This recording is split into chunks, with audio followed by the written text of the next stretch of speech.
È la stessa questa. Tieni tu per piacere.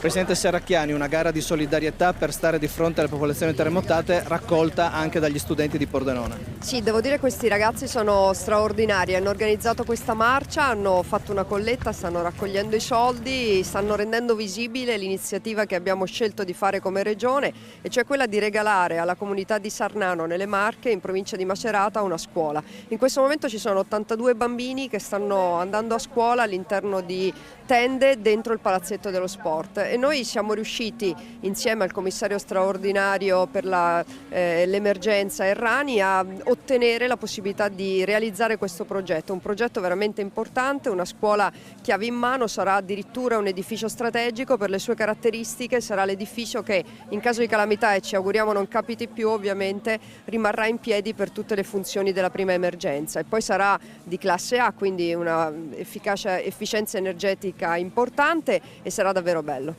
Presidente, il Friuli ringrazia e non dimentica, e la gara di solidarietà oltre agli studenti ha coinvolto anche ditte private, insomma c'è veramente una corsa per dare una mano a chi ha vissuto lo stesso nostro problema. Sì, assolutamente, devo dire che la raccolta di fondi sta andando avanti veramente in modo importante grazie all'intervento di aziende, di famiglie, di cittadini, di semplici cittadini, e devo dire anche che ci sono aziende che ci stanno dando una mano proprio nella realizzazione della scuola. Ad esempio l'Electrolux ci donerà la mensa, e credo che sia davvero una iniziativa che sta coinvolgendo l'intera nostra comunità, e mi piacerebbe il giorno dell'inaugurazione portare qualcuno di questi ragazzi a toccare con mano e magari anche a stringere la mano a questi bambini che stiamo aiutando.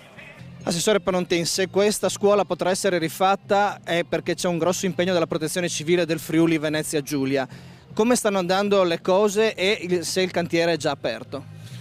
Le cose stanno andando molto bene, io devo davvero approfittare di questa occasione per ringraziare gli uomini della Protezione Civile, i tecnici in questo caso, perché stanno svolgendo e hanno svolto un lavoro intenso e molto veloce per raggiungere l'obiettivo molto sfidante posto dal Presidente di riuscire a consegnare la scuola il prossimo autunno.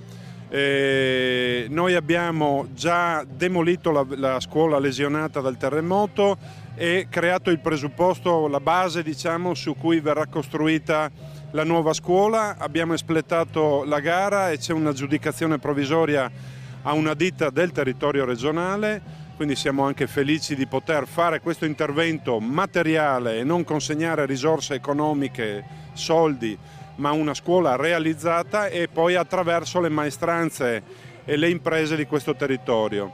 Noi consideriamo che i tempi di lavorazione che abbiamo assegnato siano ovviamente compatibili con la sfida di cui parlavo prima, e l'impresa che è provvisoriamente aggiudicataria ha una struttura che ci rende piuttosto tranquilli. Quindi potremmo dire che per l'inizio del nuovo anno scolastico questi ragazzi potranno entrare? Faremo di tutto per rispettare questo impegno, siamo davvero orientati a mantenere la promessa, ovviamente compatibilmente con gli imprevisti che in questo campo non mancano mai.